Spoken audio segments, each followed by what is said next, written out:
আসসালামু আলাইকুম গাইস, কেমন আছো সবাই? আশা করি সকলেই ভালো আছো। তো তোমাদের দোয়া ও ভালোবাসা আমি অনেক ভালো আছি, আলহামদুলিল্লাহ। আজকে তোমাদের জন্য একটা ভিডিও নিয়ে আসলাম। এই ভিডিওটা কি নিয়ে হইতেছে তোমরা হয়তো টাইটেল এবং থাম্বনেল থেকে বুঝে গেছো। তো দেরি না করে ভিডিওটা শুরু করা যাক। প্রথমে ভিডিওটা শুরু করার আগে একটা শর্টকাটে আমি একটা ভিডিও বানাইছি। তো ওই ভিডিওটা আমি এডিট করবো। এডিট করার জন্য এখন আমি ক্যাপকাটে চলে যেতেছি। এখন আমি ক্যাপকাট অ্যাপসে চলে আসলাম। ক্যাপকাটে আসার পর যে ভিডিওটা এডিট করবো ওই ভিডিওটা নিয়ে নিলাম।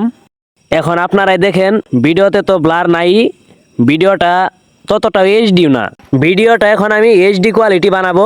ভিডিওটা এইচডি করার জন্য ফিল্টার অপশনে চাপ দিয়ে চলে গেলাম অ্যাডজাস্ট অপশনে। এই যে এখানে অনেকগুলো অপশন আছে, এইগুলো আপনারা কমিয়ে বাড়িয়ে দেখবেন ফেস কীরকম দেখা যায়। এরপর এখানে এই সেল নামক অপশনে ক্লিক করবেন। তারপর এখানে অনেকগুলা কালার দেখাবে, এই কালারগুলা কমিয়ে বাড়িয়ে দেখবেন আপনার ভিডিওর কোয়ালিটি কীরকম দেখায়। প্রত্যেকটা কালার এক একটা করে কমিয়ে বাড়িয়ে দেখবেন ভিডিওর কোয়ালিটি কীরকম হয়। আর এই যে এটা হচ্ছে হাইলাইট, এটা দিয়ে গোলা ভিডিও কিছুটা ক্লিয়ার করা যায়। ভিডিও এইচডি মোটামুটি হলেই চলবে। ভিডিওতে এইচডি বড় বিষয় না, বড় বিষয় হচ্ছে ব্লার। ভিডিওতে ব্লার থাকলেই ভিডিও সুন্দর দেখা যায়। ব্লার দেওয়ার আগে ভিডিওটা স্লো মোশনের জন্য আমি একটু কাট করে নিতেছি। আমি প্রত্যেক ভিডিওতেই কিন্তু ভিডিওর শেষে স্লো মোশন দিয়ে থাকি। ভিডিওর শেষে স্লো মোশনটা দিলে ভিডিওতে অন্যরকম একটা ফিলিংস পাওয়া যায়। স্লো মোশনের কাজ শেষ, এখন ভিডিওর মধ্যে ভয়েস দিমু। অডিও অপশনে ক্লিক করে ভয়েস অপশনে চলে গেলাম। এই যে এইখানে চাপ দিয়ে ধরলেই কিন্তু আপনি ভয়েস দিতে পারবেন। অল্প অল্প করে কিন্তু আপনি ভয়েস দিতে পারবেন।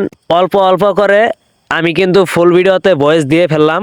আপনি ইচ্ছে করলে একবারও ভয়েস দিয়ে দিতে পারেন, আর যদি কষ্ট হয় তাহলে অল্প অল্প করে দিয়ে দিবেন। ভয়েস দেওয়ার পরে ভয়েসের বাইরে যদি কোনো শব্দ থাকে সেটা কমানোর জন্য এই যে অপশনটা চালু করে দিবেন। এই অপশনটা চালু করার ফলে ভয়েসের বাইরে যদি কোনো শব্দ থাকে সেটা কম শোনা যাবে। আমি প্রত্যেকটা ভয়েসের কিন্তু এই নয়েজটা চালু করে দিছি যাতে বাইরের সাউন্ডটা কম শোনা যায়। ভয়েস দেওয়া শেষ হলে আপনার ইচ্ছা মতো ভিডিওটা কাট করে তারপরে ভিডিওর সাথে ভয়েসটা মিলিয়ে নেবেন। আমি ভিডিওর সাথে ভয়েসটা মিলিয়ে নিলাম। এরপরে যে ভলিউমে ক্লিক করে আপনার ভয়েসটা 100% করে নেবেন। আমি কিন্তু একটা একটা করে প্রত্যেকটা ভয়েস 100% করে নিলাম। এই সাউন্ড অপশনে ক্লিক করে তারপর আপনার পছন্দ মতো একটা সাউন্ড ফিট করবেন। আমি আমার পছন্দ মতো একটা অ্যাড করে নিলাম। এখন আপনাদের একটা কথা বলি, যাদের ক্যাপকাট অ্যাপস নাই, ক্যাপকাট প্রো, তারা কিন্তু আমার কাছ থেকে ক্যাপকাট প্রো অ্যাপস নিতে পারেন একদম বিনামূল্যে, কোনো খরচ লাগবে না।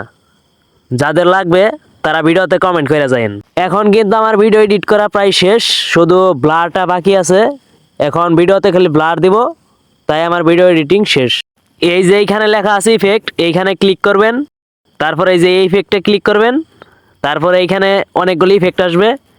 এইখানকার মধ্যেই একটা ইফেক্ট আছে, এই ইফেক্টের মাধ্যমেই কিন্তু ভিডিওর ব্যাকগ্রাউন্ডে ব্লার করা যায়। ইফেক্টে এসে একটু নিচের দিকে গেলেই কিন্তু আপনি সেই ব্লার ইফেক্টটা পেয়ে যাবেন। ইফেক্টের নাম হচ্ছে স্পট ব্লার। এই ব্লারটায় ক্লিক করলে কিন্তু আপনার ব্যাকগ্রাউন্ডটা ব্লার হয়ে যাবে। এরপর কিন্তু আপনি ইফেক্টে ক্লিক করে ব্যাকগ্রাউন্ড একটু কালার করতে পারবেন। এখানে কিন্তু ব্লার কমানো বাড়ানোর অপশন আছে, আপনার ইচ্ছা মতো ব্লার কমিয়ে নিতে পারবেন এমনকি বাড়িয়েও নিতে পারবেন। এখন কিন্তু ভিডিওর ব্যাকগ্রাউন্ড পুরাই চেঞ্জ হয়ে গেছে, ভিডিওর ব্যাকগ্রাউন্ড কিন্তু ব্লার হয়ে গেছে। যেহেতু ভিডিও এডিট করা শেষ, তো ভিডিওটা কিরকম হলো একটু দেখেন। আলহামদুলিল্লাহ, তোমাদের দোয়া ও ভালোবাসায় আজকে আমার 1 মিলিয়ন লাইক হয়ে গেছে। তো ভালোবাসায় মানুষরা একটা করে কমেন্ট করো। তো গাইস, আশা করি আমার ভিডিওগুলা এডিট করা তোমরা বুঝে গেছো কিভাবে আমি ভিডিও এডিট করি। তো ভিডিওটা এই পর্যন্তই শেষ। তো ভালো লাগলে একটা লাইক করে দিও, একটা সাবস্ক্রাইব করে দিও। ধন্যবাদ।